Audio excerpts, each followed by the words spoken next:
Hello and welcome back to the Shmuseum, back from the Black Series tour, back with a lot to update on, but things here are currently looking, I think we can say, a little bit grey. Everything undercover because Tom has been looking after all of the Shmeemobiles. They're all cleaned, they're all under covers, but there are lots of things that we need to touch on. For example, while I've been away, the Aston Martin V8 Vantage Roadster has been to Whoops to finally have its wheels fixed. Remember, they were all curbed, they all looked pretty nasty. It hadn't been cleaned since I had brought it back again, and well, now they're looking pretty good. We'll check those out in full very shortly. There's also something quite exciting on this side, which we're going to touch on very briefly, that you'll see quite soon as well. But we've been basically using today as a bit of an admin day to run over things, because managing a car collection like this comes with quite a lot of paperwork and things you need to think about. So we've got a spreadsheet that helps us with the cars in terms of when the insurance renewals are due, when they need their annual road tax renewed, when they need to go for services, warranty, but also when each car was last driven. So we have basically a record that comes as well from the trackers in the cars, so we can see when they've moved, that keeps tabs on how recently everything's been out. So when it comes to a car, for example, like the McLaren Senna, I just pull the cover back a little bit, looking lovely, all clean and tidy. This hasn't now been driven for almost 2 months, and I'm a firm believer that if you can drive a car on a fairly regular basis, and by that I don't mean every day, but at least let's say once a month or every 2 months, long term, it's far better for them. If you leave something like this sitting and don't move it for 6 months, that's when seals go wrong, rubbers go wrong, you get small leaks, electrical gremlins. So you always want, long term, for the reliability of a car, for it to have done fairly consistent mileage, not like loads of miles 1 month and then nothing for a year. That is a disaster. You want a car that goes out on a fairly regular basis. So the Senna is going to need a run quite soon. The Ford GT last went out actually only about 2 weeks ago. I drove it quite recently. So that's all in good shape, although it will very soon need to go for its 3rd year service. It's crazy how quickly time is going by at the moment. The car here, you're going to have to wait till tomorrow to see in full, but let's have a quick sneak peek at what's going on just here.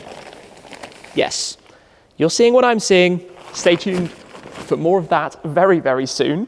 We've then got the 675 LT, which actually I last drove the day before I last drove the Senna. So that's coming up for 2 months or so since it was last driven as well. 5 and a bit years old.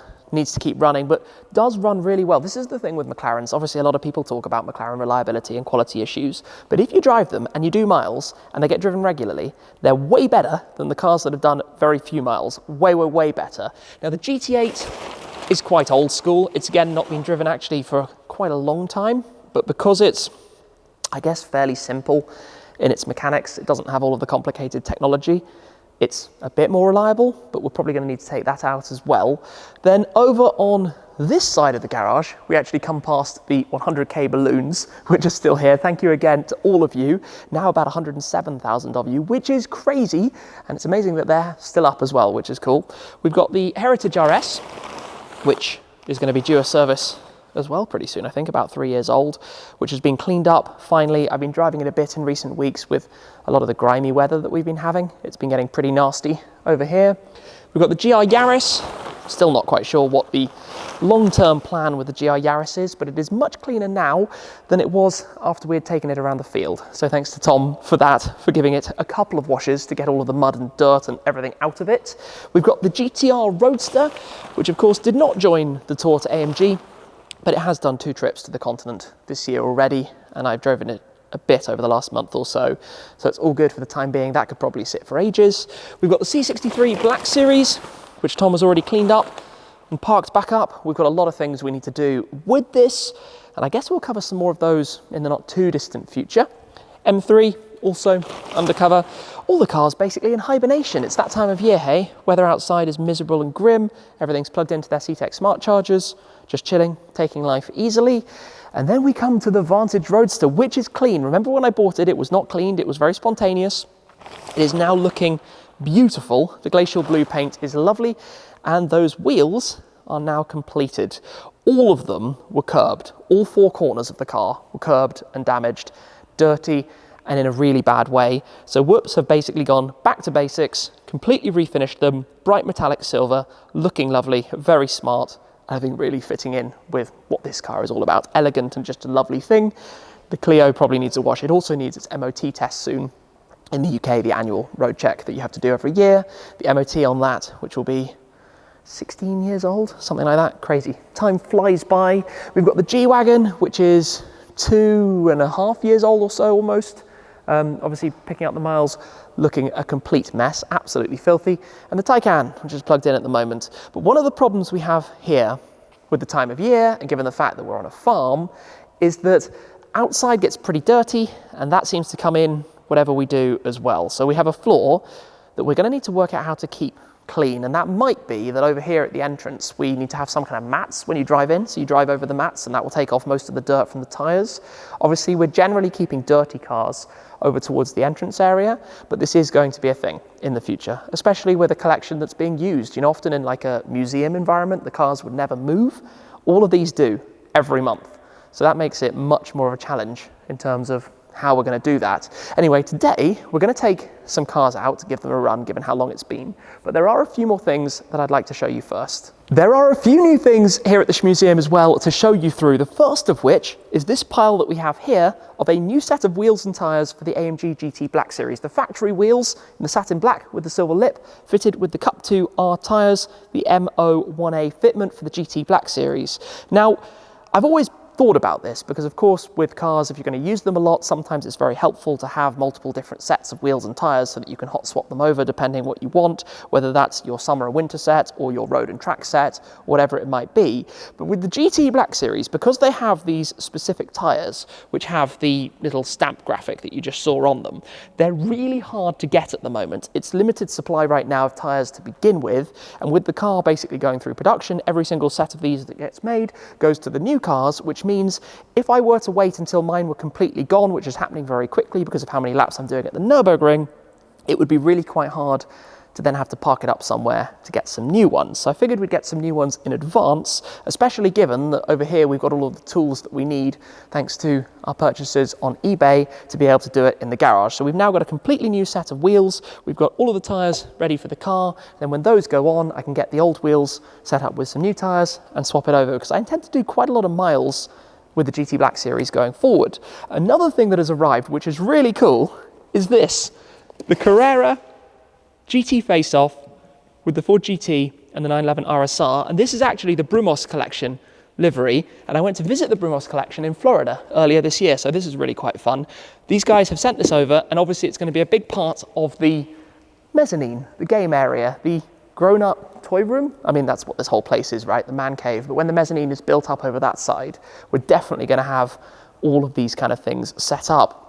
I'm just a little bit reluctant to open it up right now because of how much dust is in here. And I think dust and slot cars, probably not the best mix. We shall see. Anyway, big thanks to Carrera. I love that kind of stuff. That's going to be really fun in here. One other thing that I've now got here, which is going to be a complete mess to get out somehow, if I can work this out. Should have prepared this a little bit earlier. Work it out as I go. Some of you might recognize this and remember the story behind it. But if you don't know this, it's clearly from the 675 LT Spider because it's purple. But that, over 5 years ago, when we were doing Fuel Faction Aina, and we were in the Verdun Gorge in the south of France, on the last day, an amazing day of driving, I had the misfortune basically of being on the right-hand side, right-hand drive of my UK car on a right-hand corner in the right lane in France.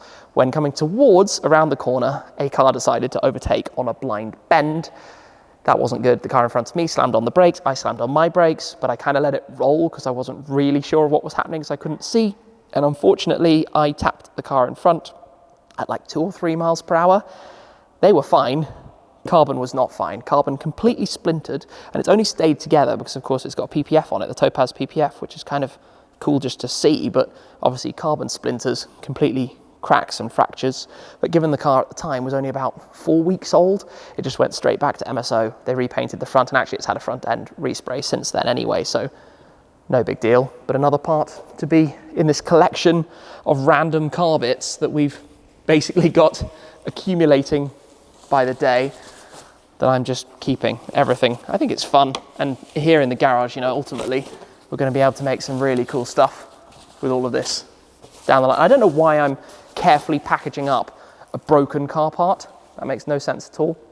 But obviously that is just going to chill there for the time being. Anyway, plan now is to work out which cars that we're going to take out to go and get some miles done so we can basically keep everything running properly. We've got a plan. We're going to take out both the 675 LT and the GT8, the two oldest, well not oldest, but the two cars that have been in the collection for the longest, and give both of these a quick little run, probably swapping from one to the other. I don't know which way we'll start with, but that does mean we need to get them uncovered, unplugged, started, outside, and go enjoy a drive. It's actually quite sunny, although it's very cold, so it should be quite fun.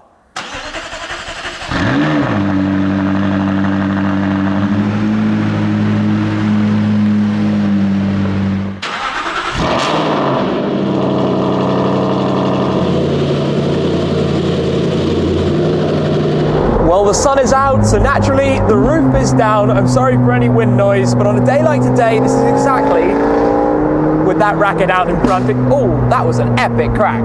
This is exactly what us Brits love. Convertible cars, roof down, on a cold day for some reason. Hot air blowing, it just seems to work.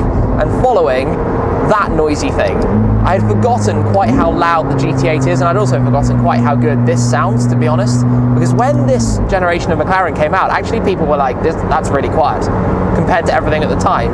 But this, compared to new stuff only 5 or 6 years later, is really quite loud. There's this burble from the V8, and obviously the snaps you get on the shifts as well. But every time getting back in this car, it's so cool. Every time getting back in that car is so cool. And we're going to find a place actually shortly to swap around. Just a short little drive with Tom in the GT8 at the moment. Just getting back behind the wheel of each of the cars. And doing some of this.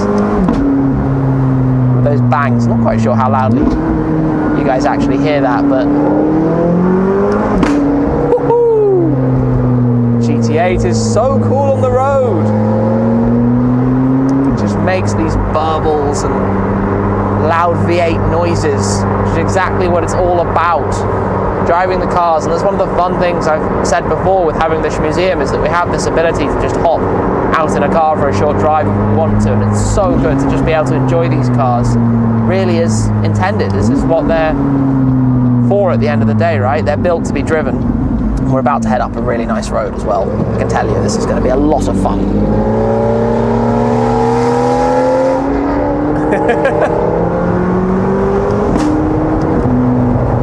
Gosh, two completely different cars, two of the old guard of the Shmeemobiles, two of the cars that will never leave the collection, two of the very special cars, which I suppose you guys have come along for the whole journey of, from their beginnings and spec announcements to the final cars that we now have in the garage and have done so much with in recent years.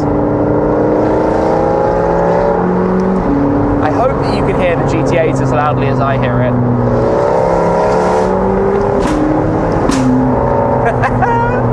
The sounds of these two on a nice countryside road. Oh, this is good. This is what it's about. Tom's driving that nicely, has to be said. Some good shifts. It's not automatically rev matching in that car, not like more modern manual cars. That is proper old school. You can barely hear this over that, even though I'm sitting in this car with the engine bolted to the bulkhead behind me. The noise as he accelerates is just all you hear. Well, this has started quite nicely. A beautiful day out with these two, the old school Shmeemobiles, looking lovely in the sunshine. I do like my vibrant paint colors, you guys know this, and this is why, because they look so good when you're out with the two of them like this. Both V8s, but so different. Spider, dual clutch, mid-engine, coupe, manual, I just said coupe, I should have said coupe. Coupe, manual, front-engined, totally different, old school, new school, both amazing drives, but I'm now going to take the wheel of the GT8, and we're going to have a tunnel. A very loud tunnel. The fun starts as soon as you get in this thing. Oh yes, sounds good. Right, valve switch, obviously. So, let's go. Let's head out and enjoy the drive in the GT8. Oh yes, this is what it's about. This car is just absolute madness every time. How did they get this homologated only 5 or 6 years ago? That's That's what I constantly wonder, because the sound out of it with the titanium exhaust, or even if you don't have the titanium exhaust, by the way, it's not that much louder with it. It's just madness. Oh, it's so cool. It's easy to forget how cool these, let's say, older cars in the collection are. I know in the grand scheme of things, a 675 LT and a GT8 are not old cars.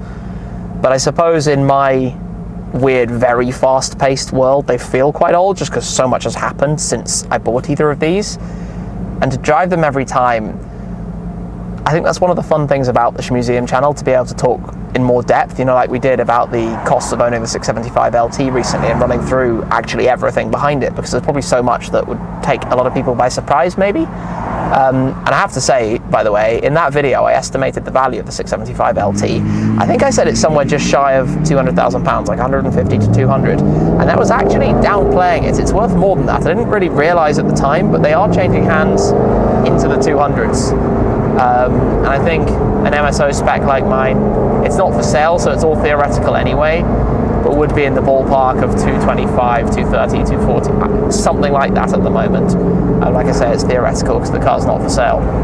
But interesting anyway to see that the values have come back up, and I think that's because so many people have realised that that's one of the best cars McLaren have ever made. Ever. Like, full stop.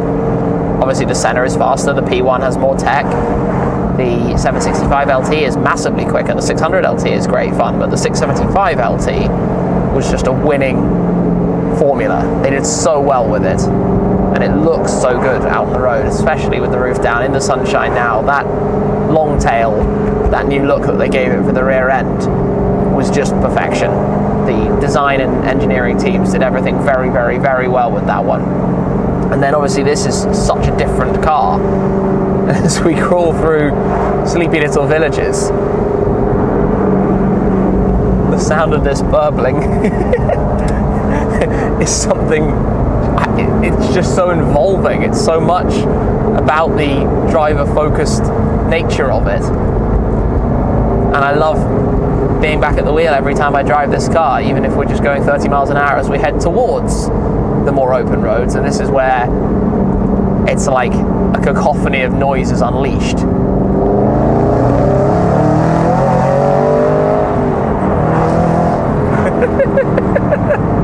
It's in a car like this that a motorway slip road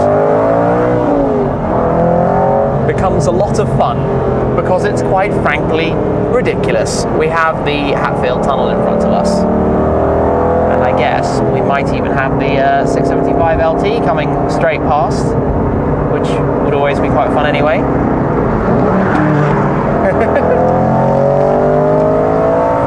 I particularly enjoy the fizz that you get from the 675 LT's engine. I remember experiencing that the first time I drove one, which was a factory car, obviously a press car.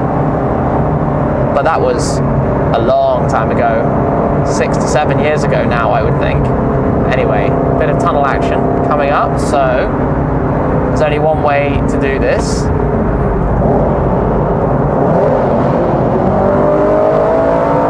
I can't hear the LT at all.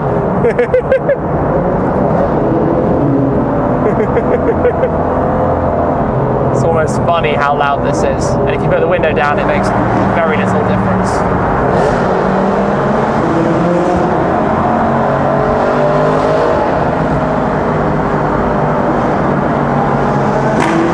Wow, that was a cool pop.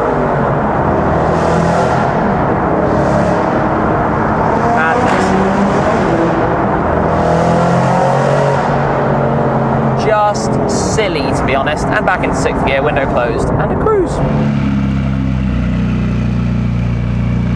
We've made it back. The cars are not parked particularly tidily, but confusingly, I'm actually going to be taking a few cars out for something. One thing though with aero-based cars, of course for the racetrack, is that you end up with situations like this, where it doesn't take much to get them a little bit dirty. So something like the GT8 has seen slightly better days. Is it similar around the back? It's not too bad. And obviously every car still has PPF, and I was thinking it could be quite interesting actually to take a full look at all of the cars with PPF and talk about how it's holding up, because obviously this was done about 5 years ago. a couple of months shy of 5 years ago this PPF was installed.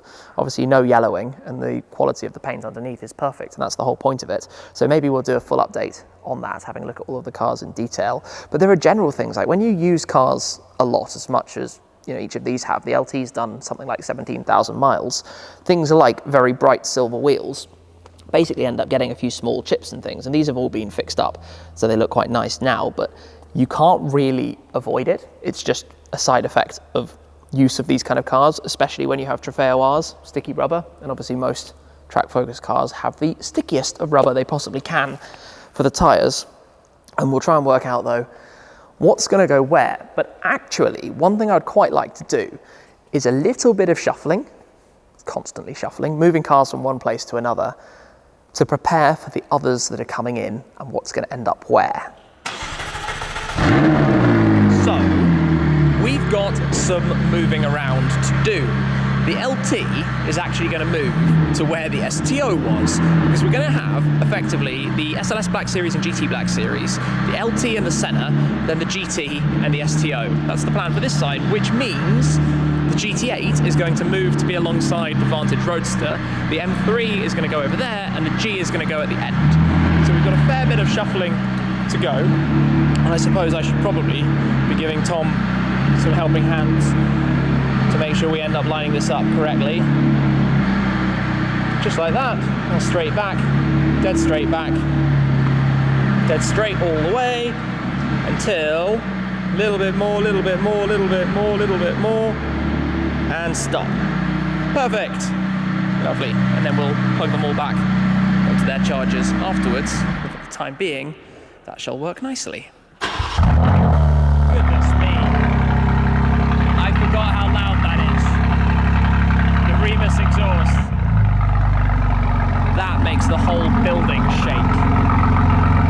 Wow. Okay, so M3 is going to take position after the hatches. So we kind of have the four-wheel drive cars, the BMW, two of the Mercs on this side. Everything is kind of in pairs. That's basically what we're going for here. So let me swing round. Isle of Man Green does look quite nice. Got quite close there.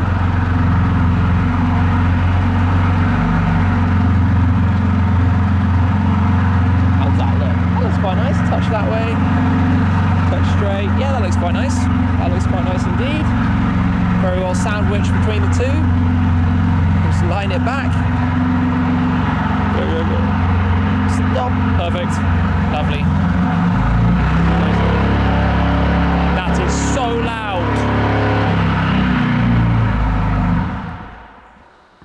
Did you do something to make that louder? No, when it's under load, it actually gets a bit quieter, and then as soon as you stop, come to a dead stop, put it in neutral, whatever, it then goes back to like cold start process. It shakes the building. Yeah, it's a bit ridiculous, isn't it? It's part of the fun, and the pops and bangs are hilarious that come from it now as a result. Warm start, less aggressive than the massive bark when it's cold. So this needs to be turned around to park the two Astons side by side.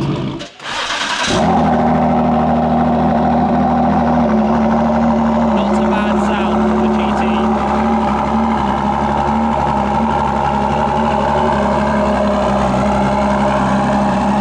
Love that car, so cool.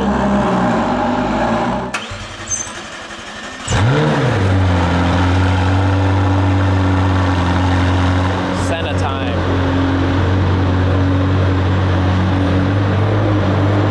Suppose I should probably guide. Make sure we line this up properly. Right, can we do this? Can we do this? All the way that way. All the way. No, straight, straight, straight, straight, straight. Yeah, that's nice, that's nice, that's nice. Straight back, straight back, straight back, and stop. Perfect. Lovely. Cars are lined up. Looking as they should. That's surprisingly loud every time. You don't expect it being a V6. American exhaust, hey? US spec. So now the GT has to go in, and this is harder, being left-hand drive. Keep that straight. That's kind of good. It will work out fine. Now I'll get some full lock. Back that way. Straight.